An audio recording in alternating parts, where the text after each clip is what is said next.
Mwiriwe neza nshuti za Major Crypto. No munsi noneho nje tuje kuganira kuri Azcoin. Abazi Azcoin ni mining yatanze amahirwe menshi, harimo dogs, harimo harimo ama airdrop menshi bagiye bacishaho muri nuze yabo. Ikintu tugiye gukora njye ubungubu noneho njye banyemereye KYC, so icyo nsabwa ni ukuza ukazajya followinga, ugakora subscribe, ugakora buri kimwe cyose kugira ngo uzajye umenya amakuru agendanye na airdrop. So uno munsi rero icyo tugiye gukora ni KYC yo muri Azcoin. Tugiye kugendana step by step uburyo ikora n'uburyo wayikora kugira ngo uzabone token zawe nk'uko bimeze, umenye na information ku bijyanye nabyo. Airdrop yayo nk'uko mubizi turakandaho, nayiberetse ni iyi ngiyi. Ngiye gukora KYC, turindire nuko mubireba. Njye mfite uducoin dukeya kuko nayijoyininze vuba suna, kandi nanjye naracitse n'intege. Dore ahangaha niho bamamariza ama airdrop, hano muri dashboard yayo niho ubonera ama airdrop. Dore ahangaha aha hose abagiye harimo ama airdrop cyangwa se airdrop zagiye zibikora neza cyane. So icyo usabwa ni ukubana nanjye. So rero tugende ku cyatuzanye uburyo dukora KYC. Urazamo hano muri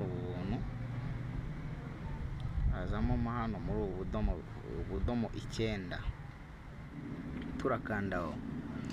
Gendana neza nanjye, nushaka kubana natwe muri groupe, joining group iraba ari muri comment. Ukore subscribe, kandi like, kandi kunzogera kugira ngo uzajye ubana natwe mu buzima bwa buri munsi. So urakanda hano kuri KYC n'ibisanzwe, uri kubibona ko twebwe batwemereye KYC. Wowe nuza gufungura hari igihe ushobora kubita bakubwira ngo rindira, we will invite you. Barakubwira ngo rindira tuzakwibwirira.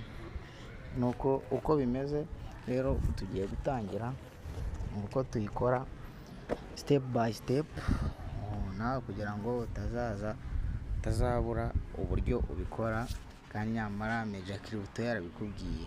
So hano barimo baratubaza imyirondoro yacu.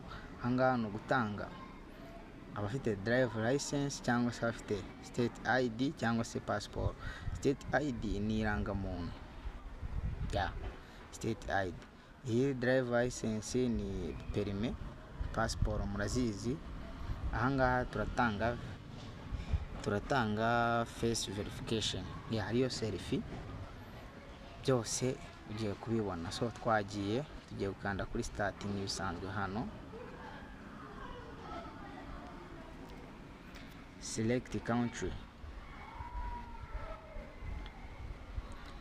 country ni hano urakandamo.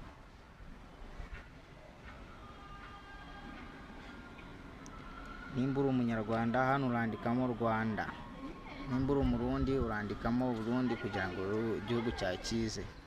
So ikindi aho ngaho tugiye kuzamo imyirondoro yacu nk'uko iri ku irangamuntu kugira ngo bize kujyana. Type y'irangamuntu hano ashyiramo ubwoko bw'icyangombwa bya document. Hano turakandaho,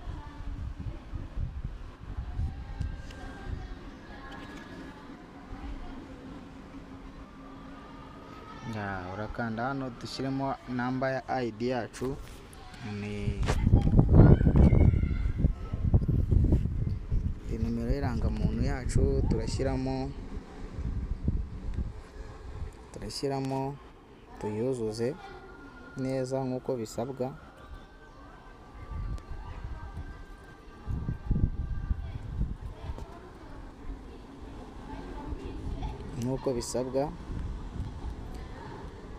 Mbibutsa yuko ugomba gukora subscribe yabane natwe, ukajyana natwe muri comment, ukarebamo link ya groupe, ukajoininga, ukuzuza ibisabwa byose.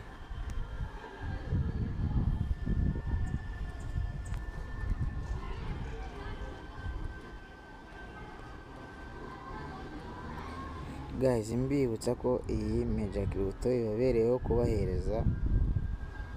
kubahereza information zose zisabwa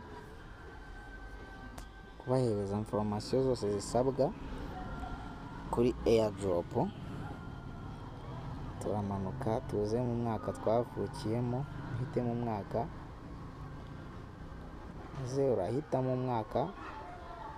Atari kubibona ndimo ndakanda ahangaha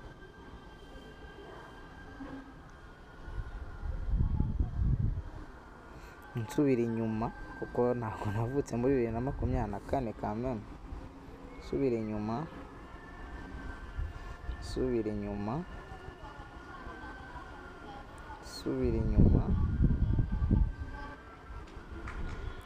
inyuma kugeza umwaka wavukiyemo uwugezemwo. Kugeza umwaka wavukiyemo uwugezemwo.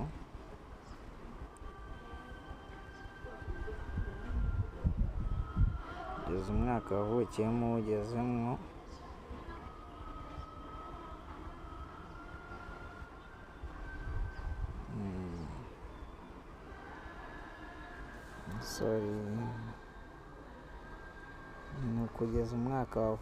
uwugezemwo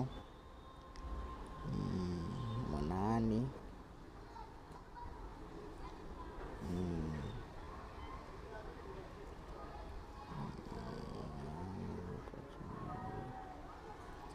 Okay, kande okay. Ukande next step. Mara kubyuzuza, take a photo of front. Muri kubibona, uraza hano ufate ifoto, kande take photo, ihereza uburenganzira.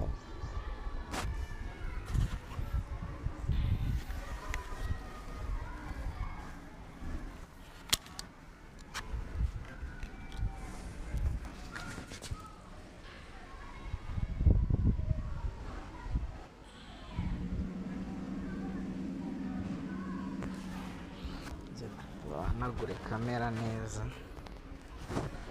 nagure kamera fresh, ze ufate irangamuntu.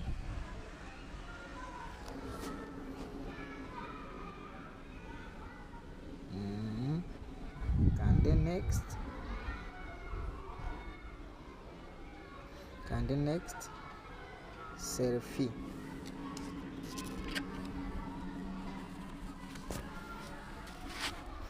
Fate selfie.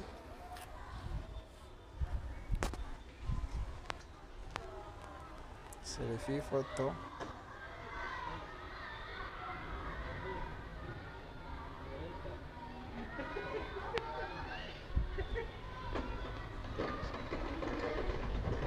Yego. Asigaye twohereza kuri send request. Are you sure you want to send? Yes. Urindire. Yeah, KYC murareba turayisoje, bari muri review. Ubwo ikindi hasi bavuze ati KYC in review. Your KYC request is being processed by your team. Please wait for result. If you need more information, we will notify you. So niko bavuze hariya KYC nayikoze, barimo team irimo irabikurikiza, imireba ibyo ari byo. Ibindi bisubizo baraza kumbwira mu nyuma. Ngize icyo nakenera cyangwa se information zindi naba notifier. So birahagije guys, bana natwe ujye muri group, ujye muri comment urebe group link joining. Ikindi nimba utarayikora nawe wayikora bakaguha KYC ukayitangira. So guys, ciao.